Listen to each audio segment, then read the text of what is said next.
Hey, what's up, everyone? Good to see. Good to see you again here, Azure. Sorry to make you wait. Ooh, rough morning. Rough morning. I woke up in the middle of the night, and I couldn't go back to sleep for 3 hours, and that kind of just messed up my sleep pattern. What had happened is my mosquito repellent ran out, I guess, in the middle of the night, and a big mosquito started pecking at me and woke me up, and I couldn't go back to sleep for a long time. Yeah, so sorry about that. I'm actually still kind of like barely awake, but like, all right, let's get started. Let's get started.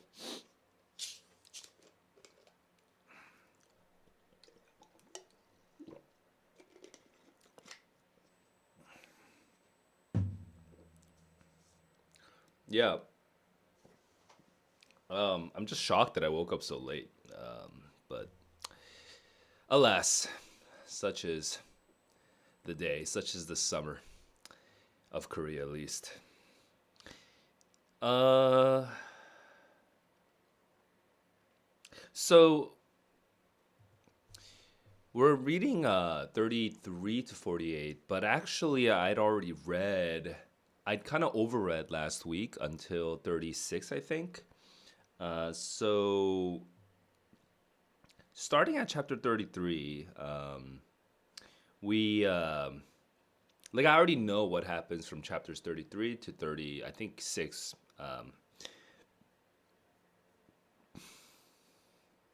I'll just do a bit of catch up on chapter 33 to 36, as well as some general reminder, just generally remind myself what I was expecting from this story. Because I didn't have time before this stream to to see what was gonna happen. So let's just remind myself what was supposed to happen.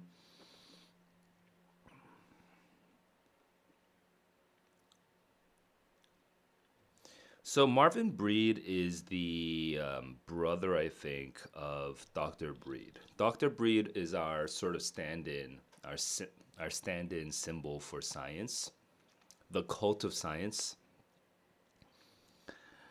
and and his big brother Asa, right, is Dr. Breed, and Marvin Breed gets Emily Hoyniker stolen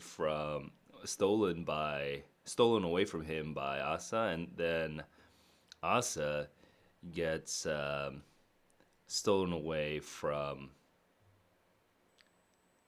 gets his Emily stolen away by Felix Hoyniker.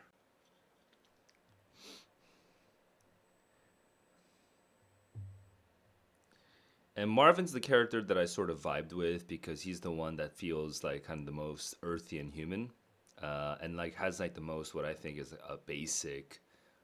a simple human reaction to a character like Felix, as opposed to, for example, Mr. Breed or Dr. Breed, Asa Breed. Asa Breed seems to sort of idolize Hoyniker in a sort of creepy, unhealthy way.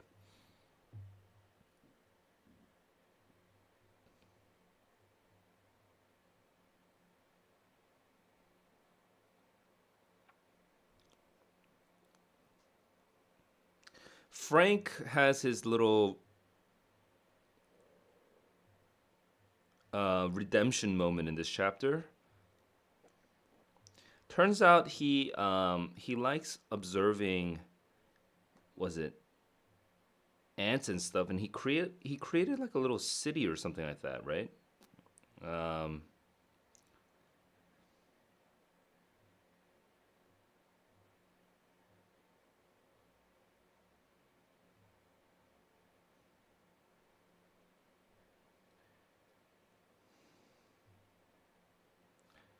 Newt is Newt, and then there's the sister.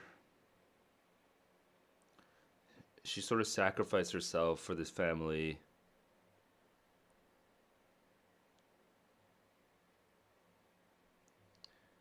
Oh, and then the cab driver wants that to buy that angel because his cab driver was like also had a personal tragedy. I forgot about that one. Um,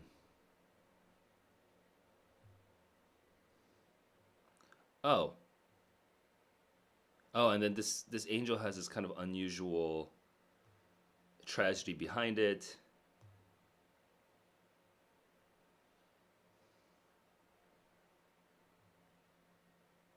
And then we had this Baconist Vision of Unity looking at this angel, figuring out what was happening here. The name of that, okay, the last name, right? This mysterious last name. Okay, cool. I totally forgot about that. That's such a cool little chapter. Okay, um, Franklin Hoynecker.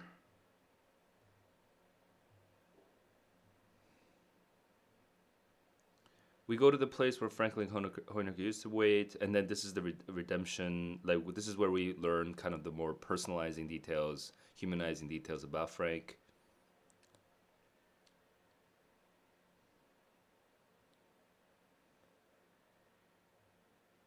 This was a little city, right? A little country, a country built on plywood, an island. Okay, a genius.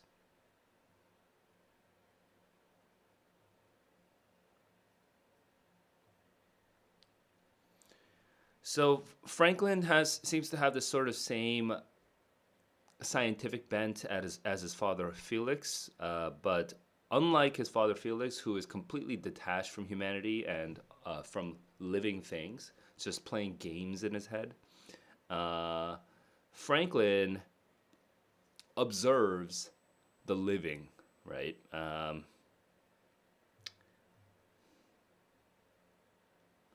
And yes, Jack has a lot of feeling for Franklin.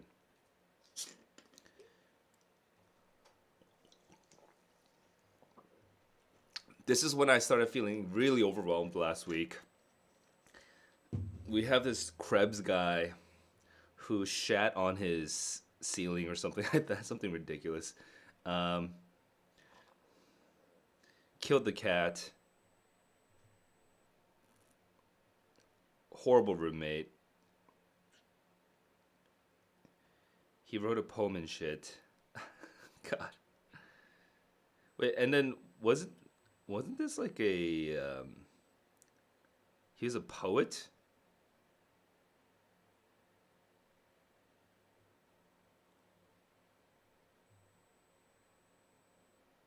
I wonder if he's like parodizing a specific kind of poet from the 60s.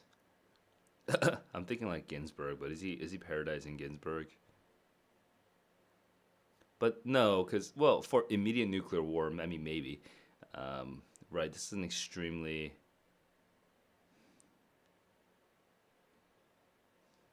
meow. Oh my god.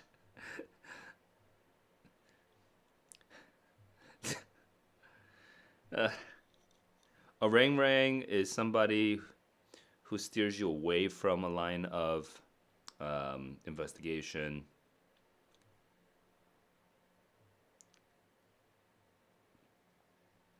And now nihilism, right? Krebs is the one that teaches the narrator Jonas Jonah Jonah that nihilism isn't it. Well done, Mr. Krebs. Well done. There we go. And that was the last line I'd read. Whew. Uh, so in the last stream we got I was pretty overwhelmed by the end of it all, but now that I've gotten some time to recollect, um, I think the big thing that happened is that we started unraveling a couple. We started like peeling back a couple layers, the sort of superficial layers around the Hoynecker family, and now there's a lot more, especially Franklin, but also the sister whose name I forgot right now. Um, Not so much Emily, the mother, but maybe the people around the mother, like Asa Breed, but through Asa Breed, actually Marvin Breed. We're starting to find a lot more sympathetic characters, characters that we can kind of understand.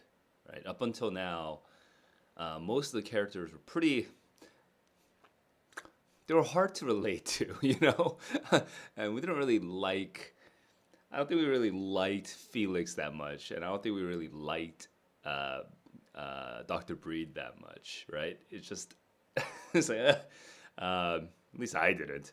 But some of these other characters now, Frank and Marvin in particular, Angela, thank you, Angela as well to some extent. Um, Although Angela, I feel like we haven't fully gotten like into the inner life of yet, but some of these characters we're starting to really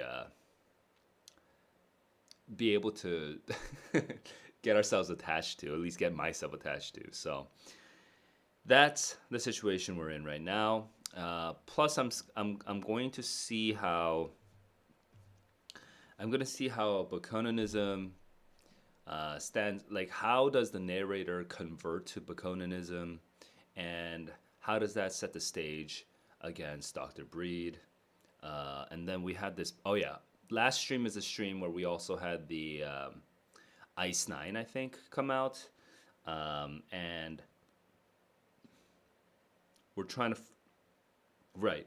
This conversion to Bakunanism is going to happen at the same time as we start learning more and more about this Ice Nine that the family have shards of, which is going to be interesting. Huh. The Hoyniker family has it. Dr. Breed is probably the evil one who wants to use it. Huh. Yeah, I'm not sure what's going to happen there. Let's see what happens. Chapter 37.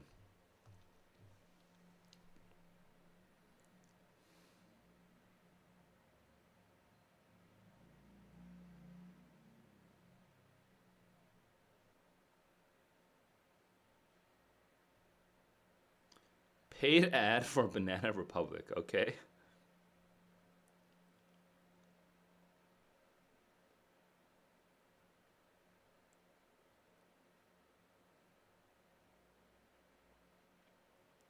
The Republic of San Lorenzo. A healthy, happy, progressive, freedom loving, beautiful nation.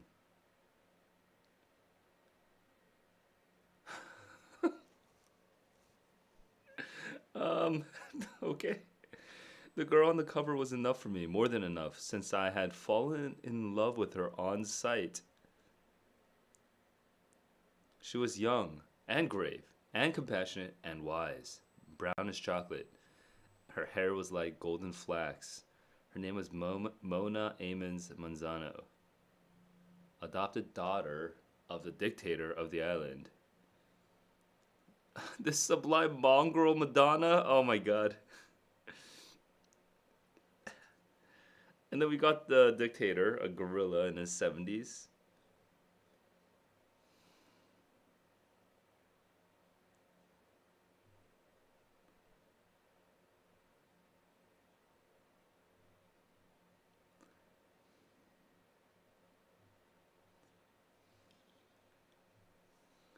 Wait, so is this the son? Who is this? He wore his blouse, jeweled sunburst, eyes were close together, circles under them, barbers all his life to shave the sides and back of his head. Wiry pompadour. What's a pompadour?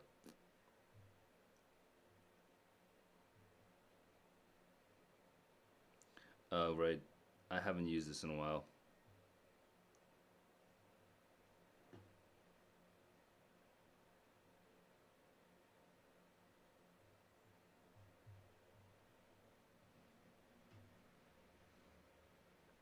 Major General Franklin Hoyniker. Oh, wild. Okay.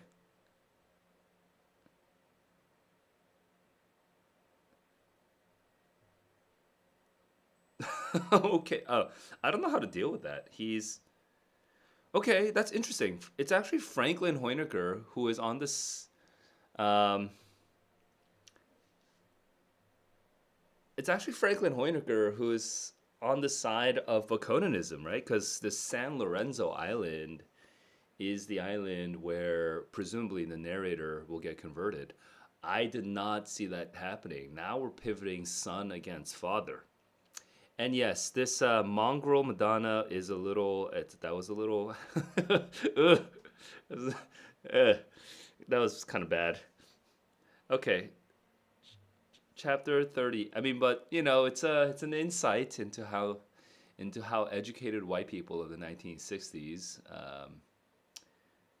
could maybe talk, because it's not necessarily.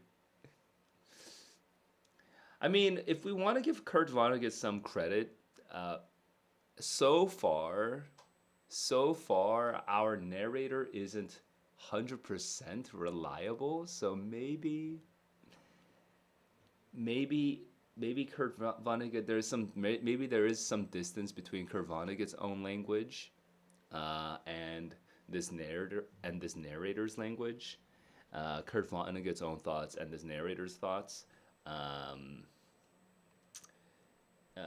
Actually, not maybe. There definitely is some distance because this narrator isn't is definitely not Kurt Vonnegut. I mean, this narrator is kind of also a weirdo, right? So uh, we're definitely making fun of this narrator throughout the story as well. But yeah, when it comes to like fetishizing descriptions of islanders, yeah, I don't know. Like, to what extent is that just the language of the day that we sort of subconsciously that Kurt Vonnegut is subconsciously reusing? To what extent is he mocking it? It's a little unclear.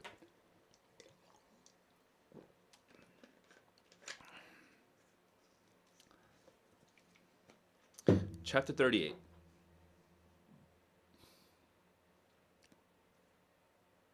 Actually, though, I do want to do a bit of background research. Ooh, did my screen just go out? It did just go out. Okay, it's back.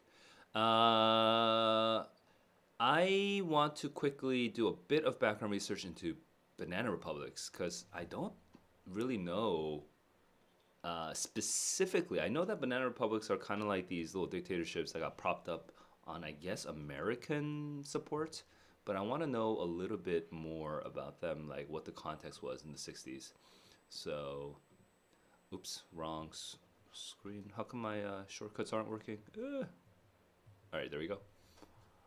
So let me get to Banana Republic.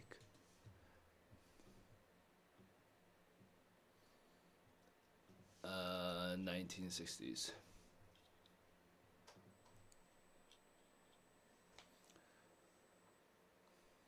With an economy dependent upon the export of natural resources, which is what we did to Guatemala and Honduras under economic exploitation by U.S. corporations.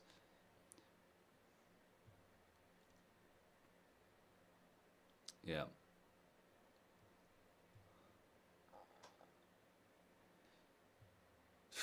yeah, man, yeah. This is the kind of thing. It's the kind of thing that still makes me uncomfortable about the state of the world today. Even though I don't really, I don't really travel through countries where the primary sector, as in the natural resources, where are we? The natural resources is the primary driver of the economy. I don't really go through a lot of countries like that.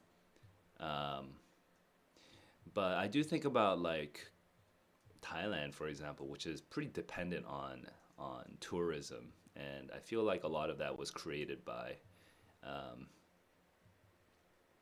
by U.S. activity, but U.S. consumer activity probably more so, rather than here where it's actually U.S. government activity that kind of cripples the development of the nation. and Thailand is definitely far better off than before. So it's more of an ambiguous case, but still, I don't really. As somebody that grew up in a tourist town, I have a particular allergy to economies that are um, too reliant on things that are not building things. And tourism is not really building things, and natural resources is not building, like extracting natural resources is not building things. Although, even though there are tools for building, usually those tools are created. Tools for extracting, those tools are created outside of the country. You just go in, you extract the natural resources, and then, yeah. So what happens to a country when all the money gets created by people who can exploit it? The education doesn't get better, democracy doesn't get better, the general, like, the citizenry doesn't get more, like, doesn't develop. So it's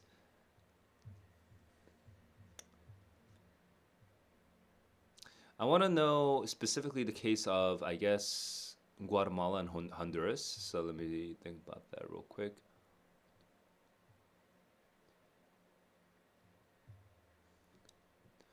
The railroad tycoons established banana plantations along the railroads they built in Costa Rica. Crazy. Banana is such a wild fruit. It has this whole history too. Um,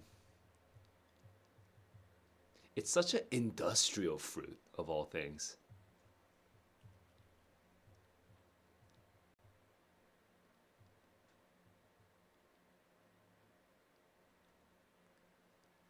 60 to 80 to 90% of the banana business in the US. Insane. Okay. And this is Chiquita.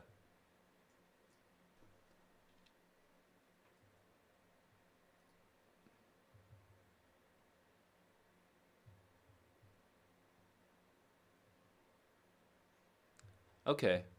And then we have Honduras.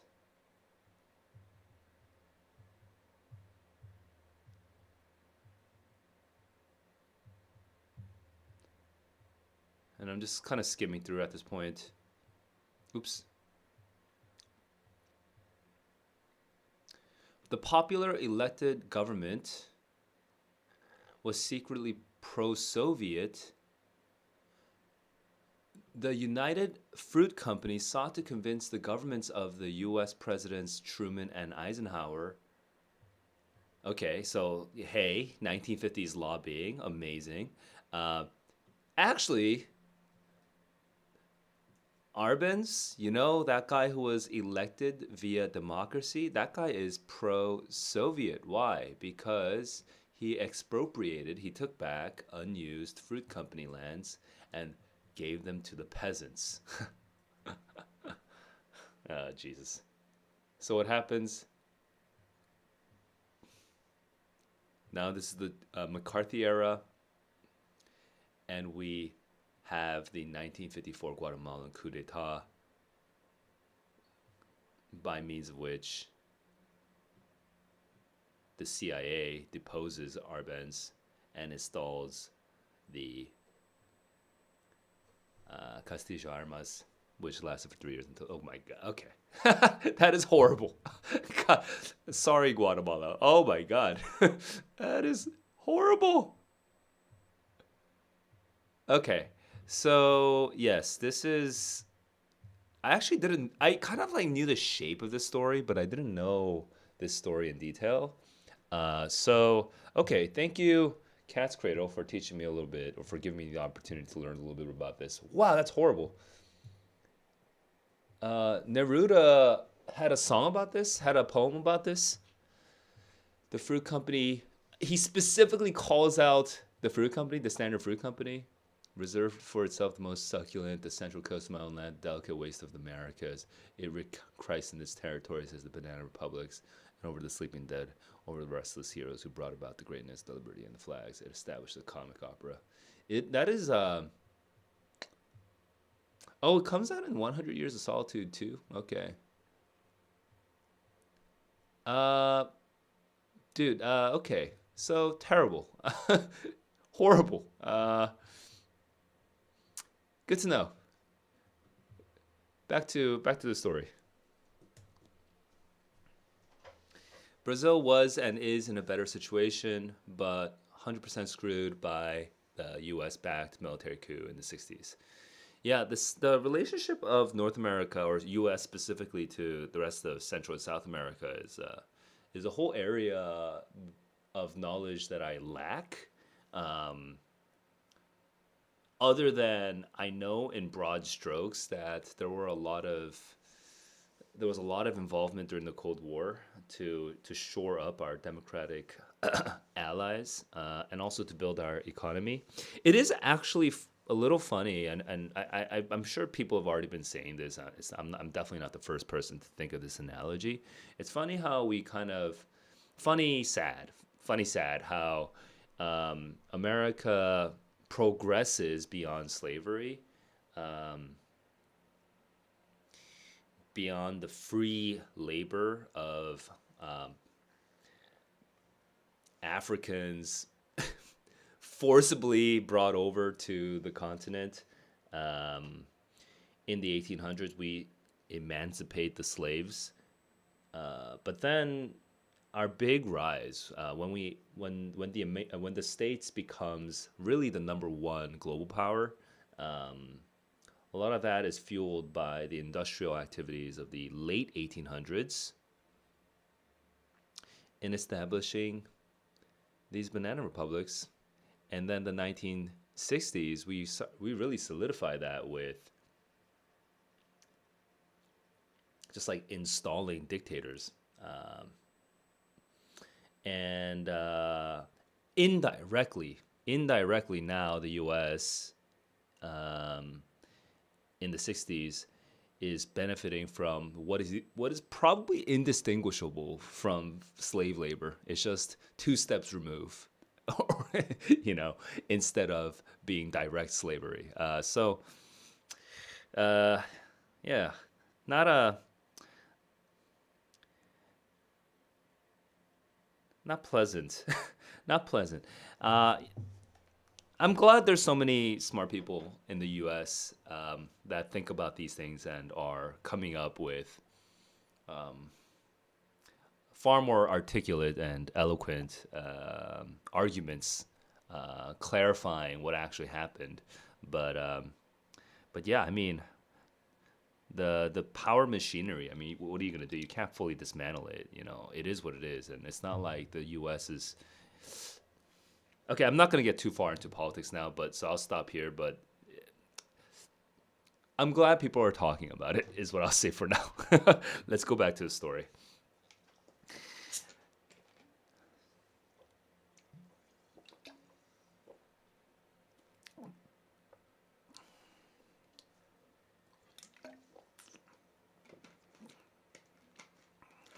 Barracuda capital, San Lorenzo. Actually, there's one other thing I wanted to check, which is advertisements for Banana Republics. 1960s ads for Banana Republic.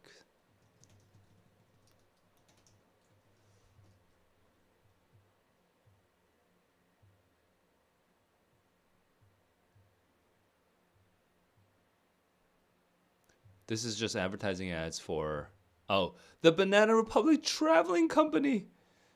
Traveling clothing. That's insane. Uh Hang on. I didn't mean the clothing store, but that's crazy. Um Ads for traveling to Honduras, maybe? Guatemala?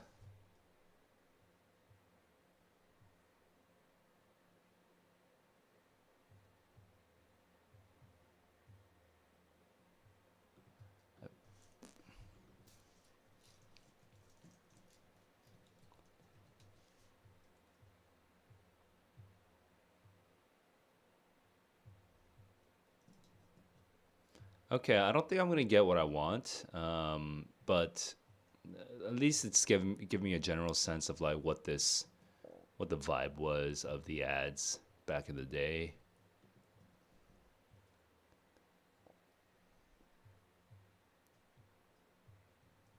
I mean, I don't know how old these are.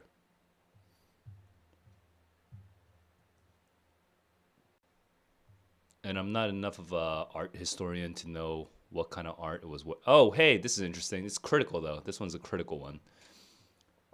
This must be some sort of like who would draw this, right? That's definitely not an ad. Um, huh. Okay. Wait, actually, I can't tell. It's interesting. It's only that one's American. All the other ones are South American flags, presumably. Okay. Um, yeah, not sure really what to do with all this, but I'll just go back to the story now.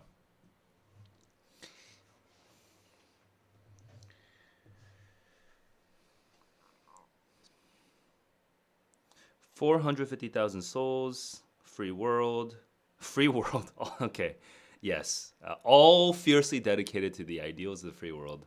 This sounds like a this sounds like a implant, like a U.S. implant. The highest point, Mount McCabe, Bolivar, sheltering the Navy, which again, of course, we're looking at the harbor and thinking of how it can be useful for the U.S. like Hawaii, for example. Coffee, sugar, bananas, indigo, novelties, San Lorenzo, Barracuda capital.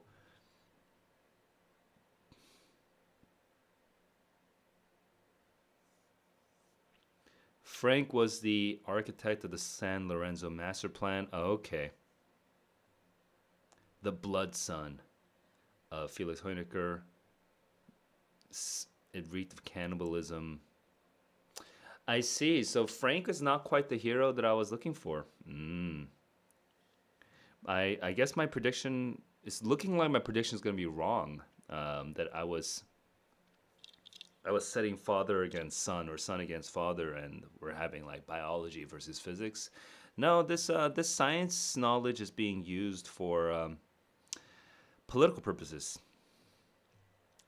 Chapter 39.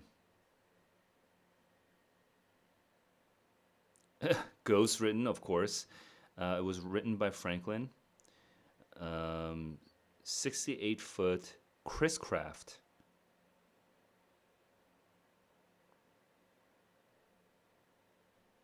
He left Cuba and now he was stranded.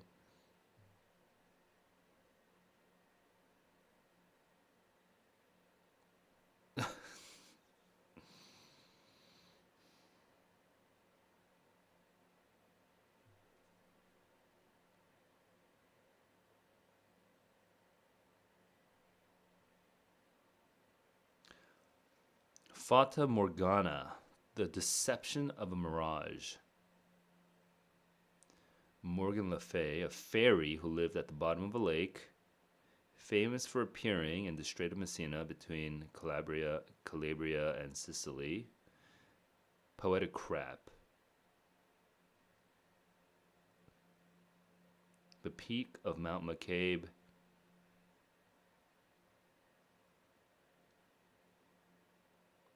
Gentle seas then nuzzled Frank's pleasure craft to the rocky shores of San Lorenzo as though God wanted him to go there.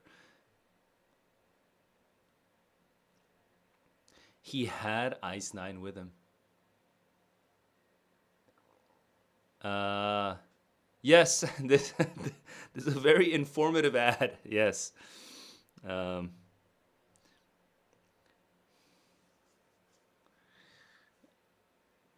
Actually, yeah, I wonder do ads normally include us? Well, it's in the New York Times, right? New York Sunday Times.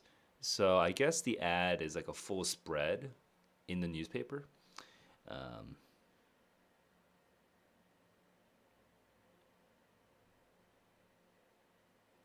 and Papa Manzano immediately knows, for some reason, that he is the blood relative of Dr. Felix Hoenecker.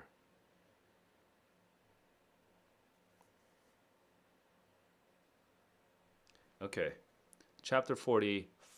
Here we go. As it was supposed to happen,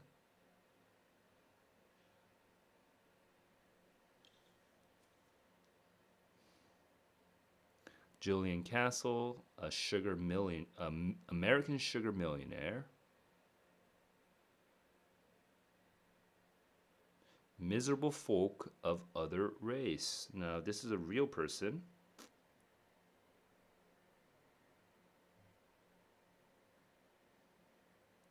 A missionary and a philosopher and theologian and physician in Africa.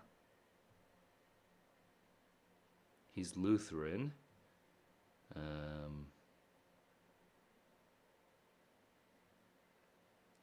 Okay. He got a Nobel Peace Prize.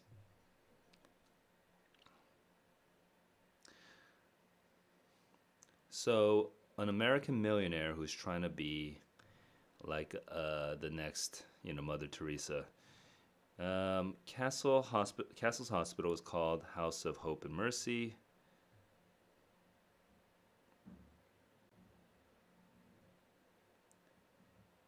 Unselfish for 20 years. So I feel like we're supposed to be a little bit ironic here. Like, are we? He had been as familiar to tabloid readers as Manville, Hitler, Mussolini, Hutton. He was a lech. He was a drunk. He'd been married 5 times, produced 1 son, but now in his late age, he becomes a good person. He had Philip Castle. His son was the owner-manager, Casa Mona, named after Mona Amon Monzano. Brand new. I did feel that love was doing the job. The Fata Morgana of what it would be like to be loved by Mona had become a tremendous force in my meaningless life. Okay, dude. What the hell? What am I supposed to do with this? Okay, so we're just adding to this cast of characters. We're adding to this cast of characters, and it's getting kind of wild. I mean, there's so many characters.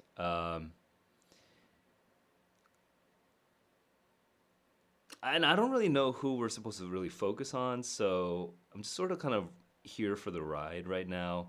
I think the initial experience of Cat's Cradle is actually probably more fun if you just sort of let go and just sort of hold on to your seat, and just sort of let Kurt Vonnegut just say ridiculous things at you, and then you sort of chuckle along as you read, and let yourself get a little lost, I guess. I think I'm debating whether I should just sort of loosen my grip on this story a bit and just let that happen. Now, going back to Azure, you're saying you could never have seen the development of this island and Frank coming. Specifically, Frank being the major general or whatever. Is that what you're referring to? That whole thing was a huge surprise for me. And this island being such a weird island, too. I first, up until now, I'd had a sort of positive view of the Baconinists. But now I'm starting to feel like, okay, maybe not so positive anymore. It's kind of like weird. It seems very strange, very suspicious. So not feeling that positive about this religion thing anymore. Yeah, I actually am Korean, although I don't know why you're asking. All right, here we go. Karas built for 2. Seating on the airplane. 3 and 3.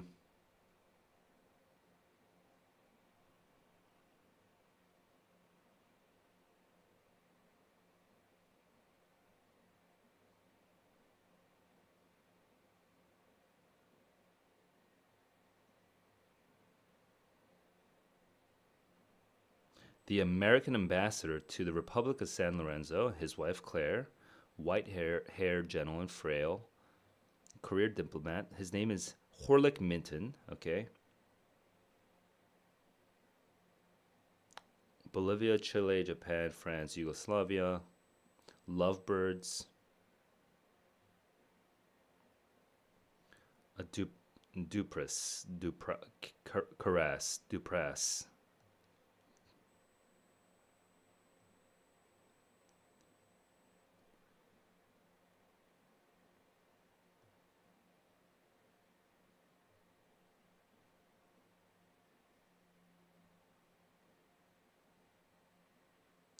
Angela's Caress. Who's Knowles? I don't remember this one.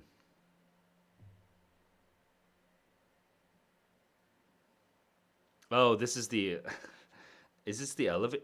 I forgot what his job was. Was the elevator guy? I forgot. There's a word for that title, but yes, we have the sort of cringe African American elevator operator.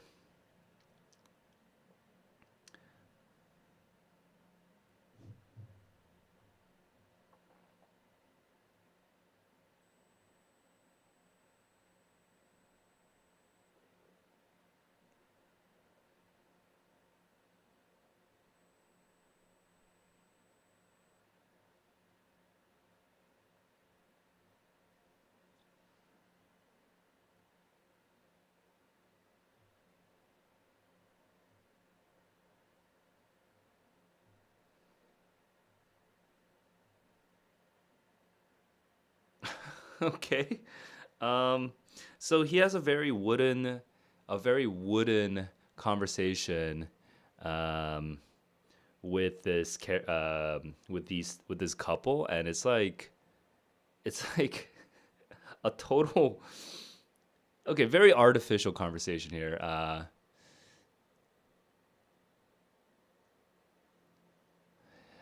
Okay, Robin, thank you for watching the videos, and I'm glad that they were helpful to you.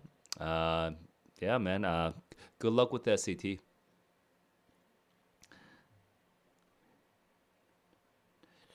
Okay, question. Chapter 42. Here we go. Small saloon, rear of the plane. Evanston, Chicago people, Northwestern people potentially. Bicycle factory. In gratitude from his employees, he's gonna move to grateful San Lorenzo, and he met this group at a saloon, at a bar. This will be the first time I've ever seen it, but everything I've heard about it, I like. They got discipline. They got something you can count on one year to the next.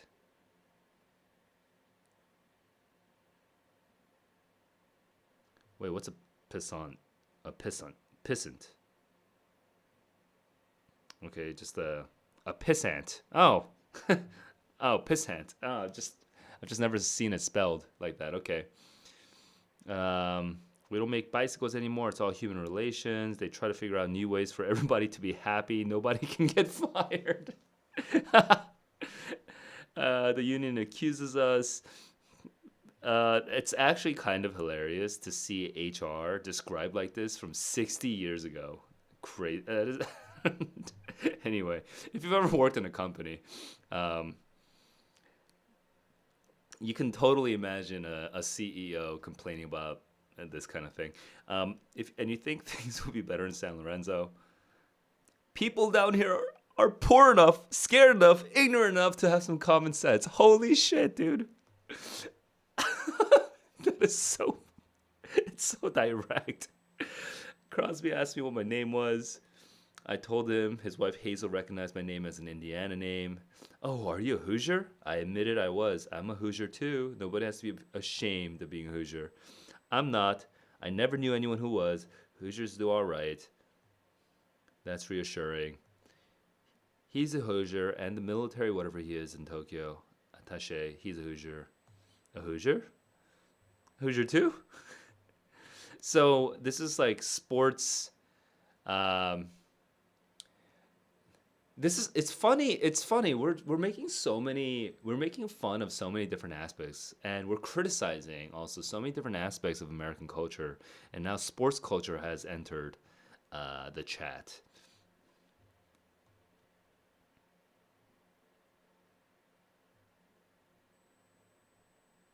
We Hoosiers got to stick together, right? You call me mom. What? Whenever I meet a young Hoosier, I tell them you call me mom. Uh huh. Mom? She smiled. Oh my god. Uh, my calling. Some piece of clockwork had completed its cycle. My calling Hazel mom had shut it off, and now Hazel was rewinding it for the next Hoosier to come along. Uh, a false caress of a seeming team that was meaningless in terms of the way God gets things done. Bokanon, Granfalloons. A false caress. Oh, I see. Um, okay, that's like a direct criticism of like community identity, based on like things like yeah, like sports teams or whatever, or the Communist Party, or the Daughters of the American Revolution, or the General Electric Company, or whatever.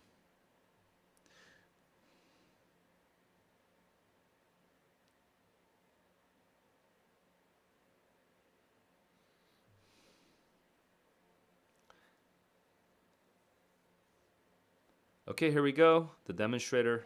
Crosby was of the opinion that dictators were often very good things. He wasn't a terrible person. He wasn't a fool.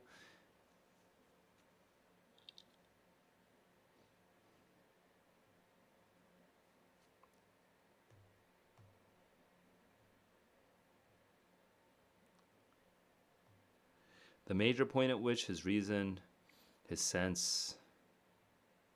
Sorry, I just lost track. Ugh, let me take another sip of water.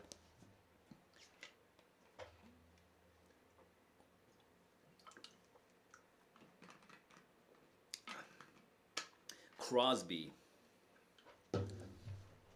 Okay, so obviously the business guy, right?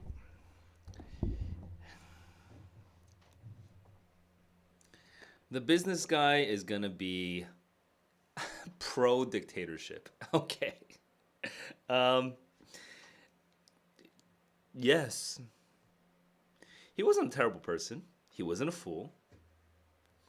He had a certain barnyard clownishness, but the things he had to say about undisciplined mankind, like the laboring class, was not only funny but true. What people were supposed to do on Earth. He firmly believed people were meant to build bicycles for him. Hilarious. Uh,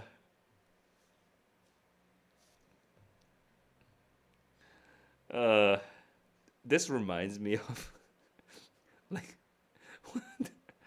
yeah, yeah. Uh, I mean, it's kind of like the sort of messianic CEOs.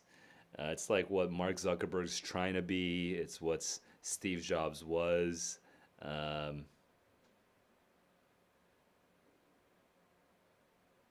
okay, this is too long to quote, but anyway,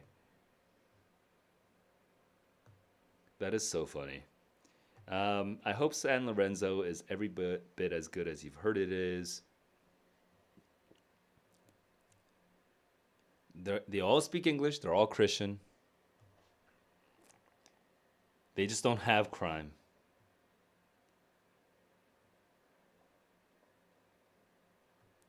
The Hook.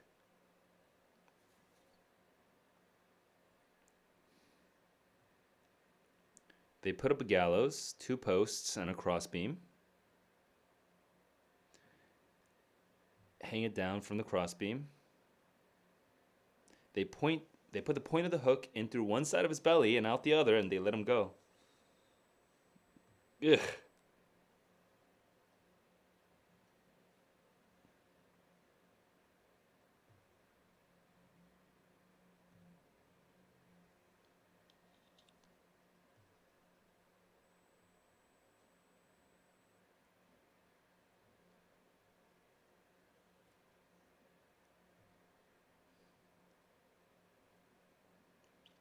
Ignition locks would go the way of the rumble seat and the running board. We would have no longer any ignition locks. What thing? The hook. Chamber of Horrors. They had a wax person hanging from the hook. It looks so real. I want to throw up. Harry Truman. They don't look anything like Harry Truman, said Crosby. Ugh. Yeah, Crosby clearly loves the hook and doesn't care about him. Doesn't care about how gruesome it is.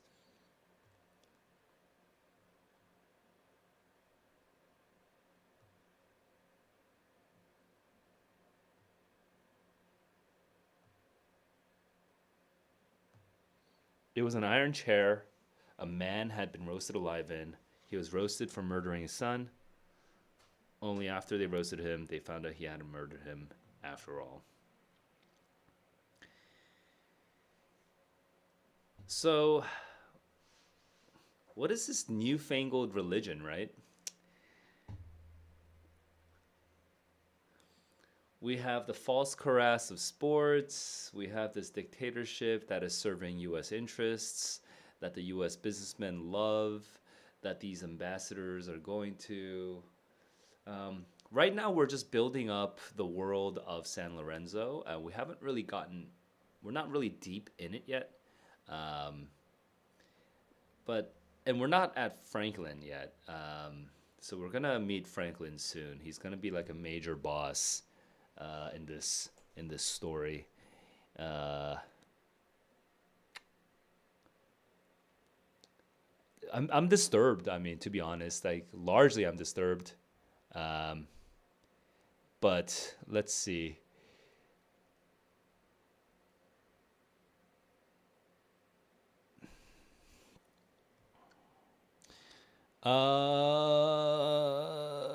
I just got distracted with the chat. So you said Hoosiers are for people from Indiana, but also Hoosiers are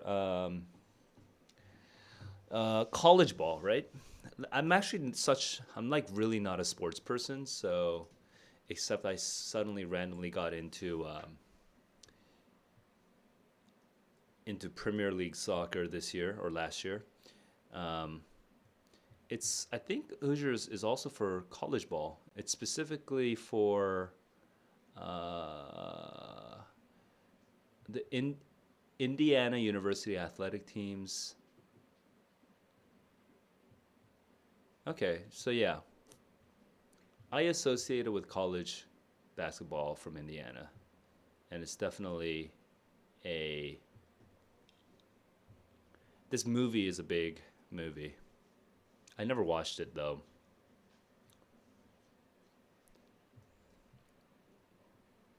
Yeah, I won't get too into it right now, but yeah.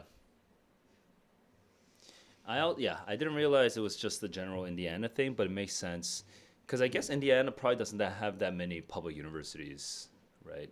It's like Las Vegas having just UNLV, um, and if dude, I totally forgot what the UNLV mascot was. But if we all sort of, what is the UNLV mascot? Oh, rebels, right? So if all of Las Vegas called each other rebels, then I guess it'd be similar to us all being Hoosiers. Okay, let's go on.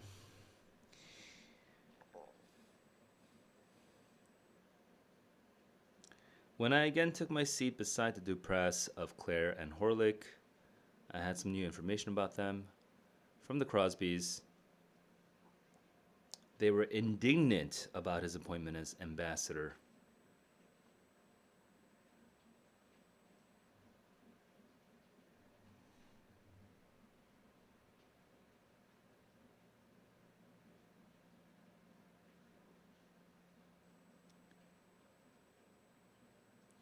Okay, so Minton is disliked by the Crosbys because he's kind of more soft on the communists, and Minton and the Crosbys are pretty extreme, so uh, we have to temper our expectations here.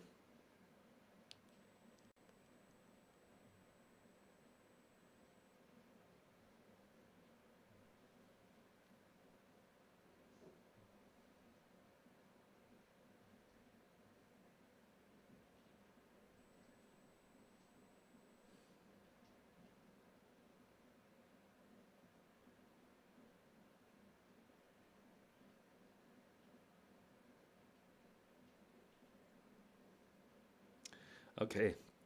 Now we're touching on the McCarthyism of that time. Americans, he said, quoting his wife's letter to the Times, are forever searching for love in forms it never takes, in places it can never be. It must have something to do with the vanished frontier. That is a great bit of criticism for Americans. Um, why Americans are hated.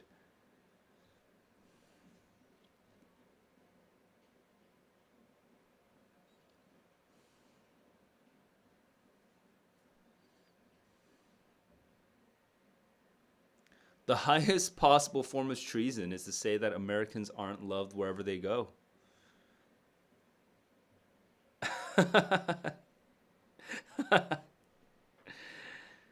I guess Americans are hated a lot of places. People are hated a lot of places.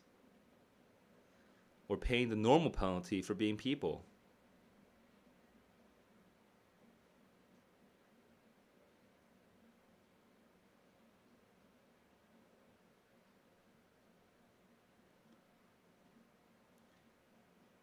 Yes, the pot of gold at the end of the rainbow is ours.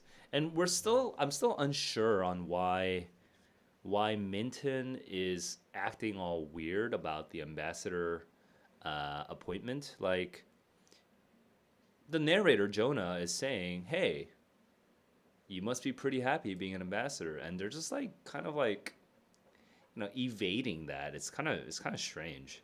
Um, but now we have Minton and his wife saying kind of reasonable things about America, and we have this caricature of a businessman. I forgot his name, Crosby, saying very offense, like taking a very offensive position on labor and on the on the sort of newly developing kind of quasi-imperialist model of capitalism that's starting to develop in that time, uh, and uh, and they dislike each other, and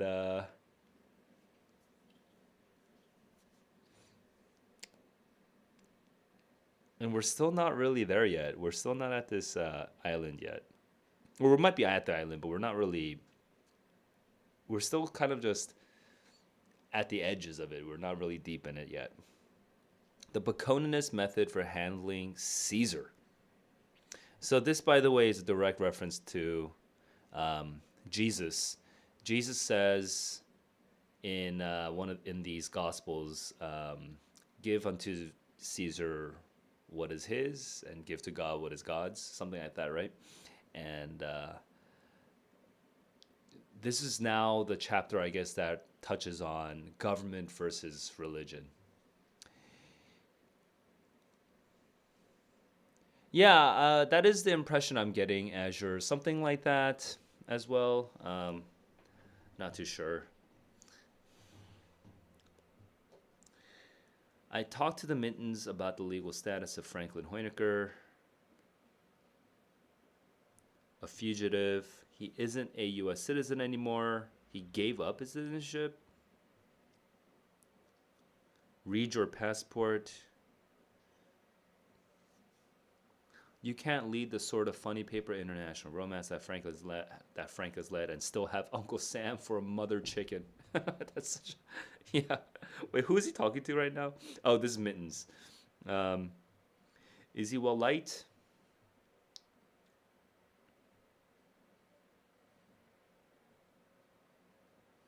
Sort of scholarly.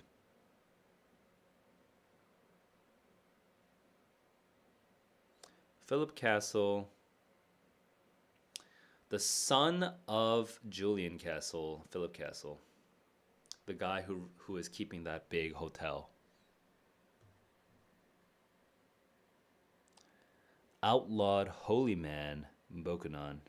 Oh, Bokonon is outlawed. Okay, so Bokonon is not directly related to this government. I thought for some reason there was going to be this sort of unholy matrimony of the San Lorenzo um, government and the local religion there. Bakonin. Oh, Bakonin is the Kurt Vonnegut pronunciation. I totally forgot about it. Anyway, Bakonin. Here we go.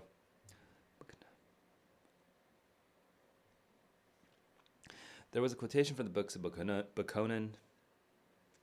These words leapt. Render therefore unto Caesar the things which are Caesar's. Pay no attention to Caesar. He doesn't know what's going on. Okay. Kind of anarchistic.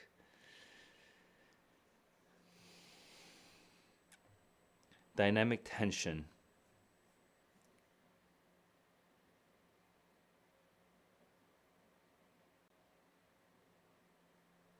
A midget had come on board, and I'm guessing this is not Newt.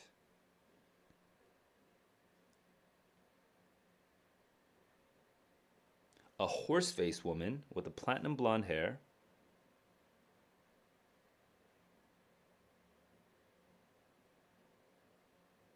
I forget if the wife or the love interest of Newt was described as horse-faced.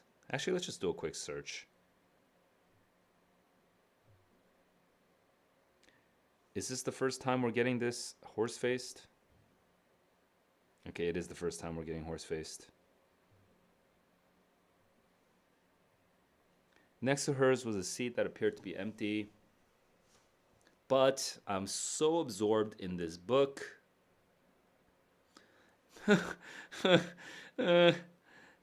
Diversions for silly or quiet times. Okay.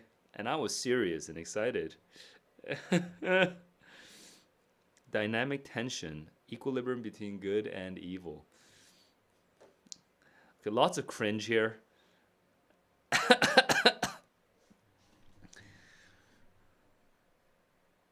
I laughed what I imagined to be a superior laugh. That is also kind of a funny sentence.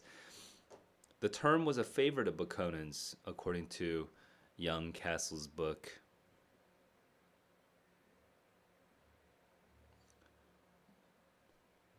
Oh, a bodybuilder used the term dynamic tension first, apparently, according to the narrator. Oh, it turns out Bakonin knew Charles Atlas, an alumnus. Bakonin was an alumnus of his muscle building school. Hey, just random background. I want to know when. No, Arnold Schwarzenegger was a 1980s figure, right? So, what possible bodybuilders were there in the 1960s? Arnold Schwarzenegger was definitely after the 60s, right? Yeah.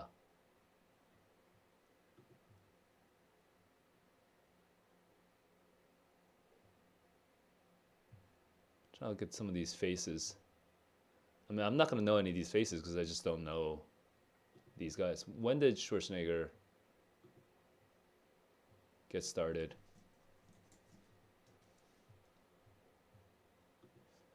Oh, he might have started in the 70s though. Pretty quickly afterwards. Because he's young enough. Where's his Oh, he began weight training in 60. Wait, what? Why are we where's his contests?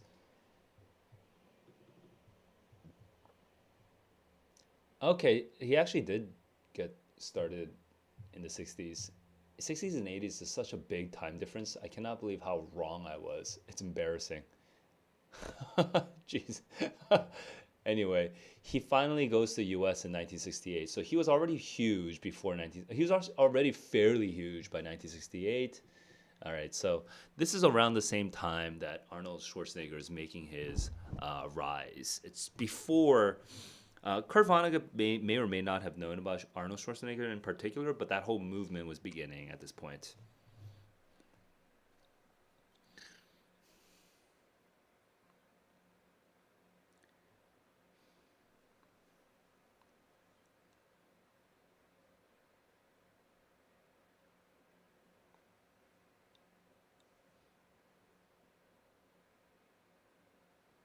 But Conan's poem, Calypso. Papa Manzano, he's so very bad. But without bad Papa, I would be so sad.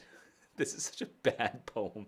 Because without Papa's badness, tell me if you would, how could wicked old Conan ever look good?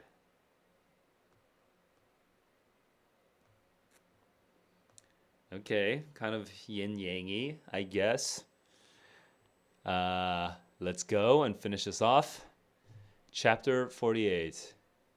This is good timing because I have a class to teach in 15 minutes, so I'll be able to wrap up my thoughts on chapters 33 to 48 here.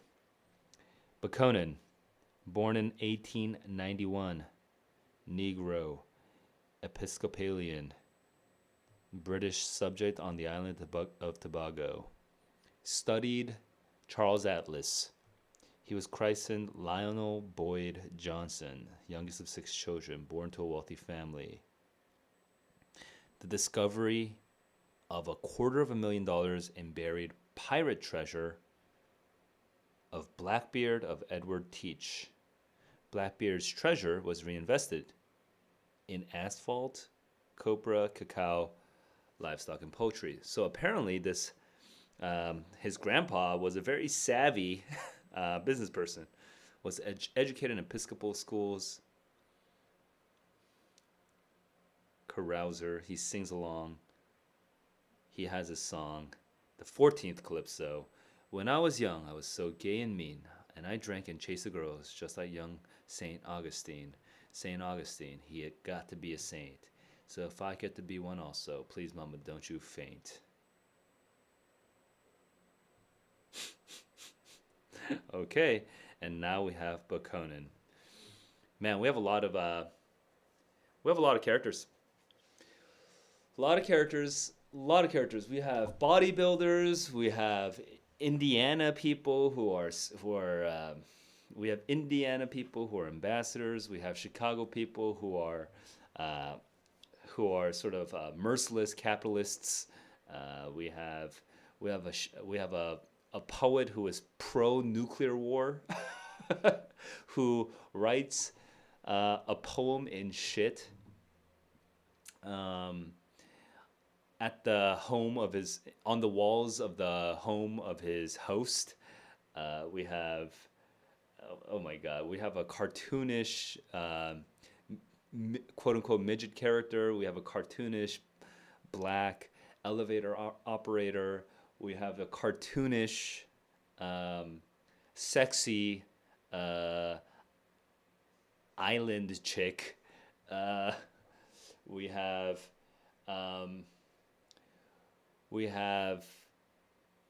Marvin Breed, who sells goods next to a grave, who happens to be brothers with Asa Breed, who is the kind of lead scientist at a major nuclear lab, or weapons lab, or some science lab.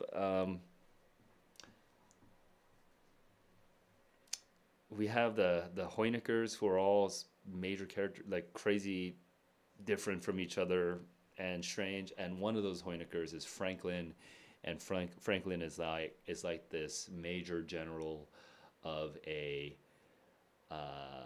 island dictatorship. Okay, and I don't think I've even gotten all the characters. There's so many more characters beyond that, and Kurt Vonnegut's, I think, strategy for wrapping us in this world is it's kind of journalistic. Our main character is a magazine writer or something like that. I've kind of forgotten, and we're just going along from beat to beat, and we're learning about things piece by piece. So, in terms of exposition, in terms of building the world for us, I mean, I think that's a very effective way of building the world. We're meeting a lot of different characters, so it's not really so much plot driven so far. If there is a plot, it's pretty basic. It's just the main narrator is converting to Baconanism, and presumably he's trying to save the world from Ice Nine.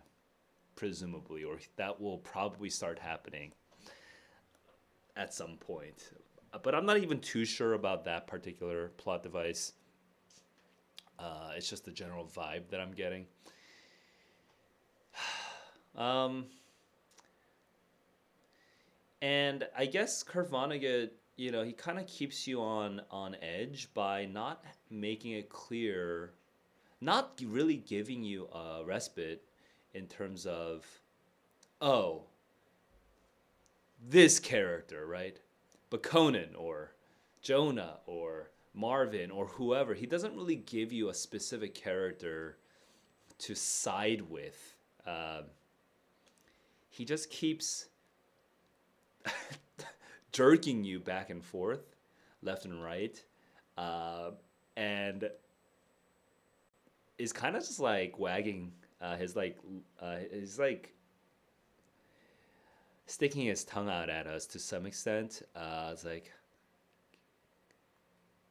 can you catch me really? Like, um, do you know where this is headed? And no, I don't. Like, I can't. I really can't catch Kurt Vonnegut. Uh, so the overall, so I'm kind of solidifying my approach to reading this as I'm reading this. Um, I'm I'm accepting that I kind of have to let go to some extent and just sort of read and sort of experience the wildness of the dizzying variety of characters that we have here. Okay, so that's it for my wrap up. I'm interested in what happens with Franklin. I'm interested in this Bokonon character, and I'm interested in Ice Nine. But mostly, it's not the general big picture that's keeping me interested. It's just the date. It's just the chapter to chapter ridiculousness um, that is driving this story for me. Every chapter, we get a new character, and this character's okay. Not every chapter, obviously, but every beat, right? We get a new character, and this character reveals something else about the world of the 1960s, about the psyche of the American businessman, or of some archetype of an American, right? American tourists, American businessmen, American religion, American sports to some extent, American hustle culture, uh, like imperialism. If I didn't mention that earlier, every couple chapters, we're sort of revealing more and more about America, um, and so that makes the plot feel a little less important, and just the sort of general insights that Vonnegut has on the society in which we live, or lived, in which he lived, that it makes the insights feel like it's more in the foreground here. Yeah, so I guess I'm just here for another like set of chapters, and I'll see you guys on Thursday to experience the next set of chapters. Thanks for reading along with me, and if anyone wants to read chapters 49 to 50 to 60, hang on, what is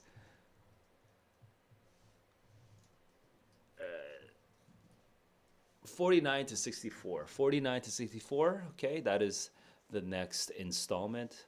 I'll be streaming my reaction to chapters 49 to 64 2 days from now.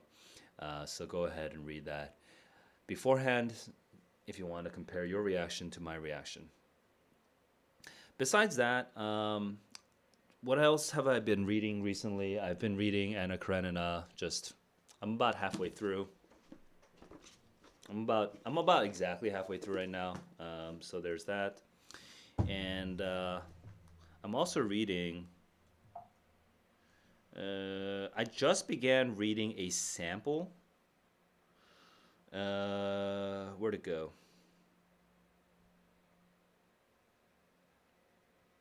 Oh, I wasn't reading it on this device, which is why it's not updated, which is kind of annoying actually. Why does Kindle not just update with my newest? Um, but I was reading something called Zen at War, which is kind of interesting. This is about Buddhism, Zen Buddhism, um, and how Zen Buddhists in the early 1900s eventually decided to act in concert with the imperialist government of Japan. Basically, we had Zen theologians, if that's the right word, um, justify Japanese imperialism and Japanese violence. And so this was a huge book in terms of that the Buddhist community. It was the first honest, critical book about um, Zen Buddhists in terms of serving the mission of the Japanese imperialists, and it made a big difference because several Zen Buddhist sects in Japan after this book was published finally kind of spoke up about their involvement in the war and apologized, which the Japanese they apologize. I'm not going to get into that though right now, but they apologized. They apologized, and so this book made that kind of impact. So, and this was at a time. I mean, this was written what 30 years ago, something like that. This was at a time when you know intellectuals in the West were really into Buddhism. So, kind of showing the dark side of Buddhism, um, and revealing, putting a light on it, revealing uncomfortable truths is kind of what this book was doing. And I just began it. I only read a couple, like I didn't read that many pages, maybe like 15 pages. But it definitely, it's very interesting. Uh, Besides that, I was also reading, where's my bell jar? Not bell jar, where's the bell curve? Something's up with this thing, so let me just search it. I was reading this, but I've kind of put it down for a bit. Um, this book about IQ, and it's something I think a lot about as a teacher. IQ. It's directly relevant for me when I think about this. It's maybe not relevant day to day in terms of my work, but it's more relevant. Actually, it kind of is relevant day to day in terms of my work to some extent. I won't get too much into the how, the nitty gritty, but um, I believe all the I believe all the students that I teach, they are they have their own gifts and they have their own talents, and it's just a belief that I have. And sometimes it's not academic. Sometimes it's not academic, and I think that's a hard reality that a lot of people don't really want to just say. We don't want to say that. Uh, Especially in America, we never want to acknowledge limitations. So it's something I think about as a teacher, because I'm not working at the level of theory and idealism. I'm working at the level of, like, actually, do you understand this? Like, actually, how do I get a student to understand this next set of, you know, lessons? Uh, and it's not that they can't. It's not every student can learn the next set of lessons, but it's just shocking how fast some students are and how slow other students are relative to each other. Some students don't need the lesson at all. They'll figure it out on their own. And other students need weeks and weeks and weeks, a battery of lessons to get through it. And again, I'm not saying it's impossible for them to learn it. It's just the speed is so different. Like, I'm not athletic. I'm just not athletic. I'm not out of shape either, but I know that I know that I have certain biological limitations. Like I can tell, I have a very weak stomach. I get sick easily. I'm just not really. I'm not. I don't really have. I'm not a robust. My body isn't robust, and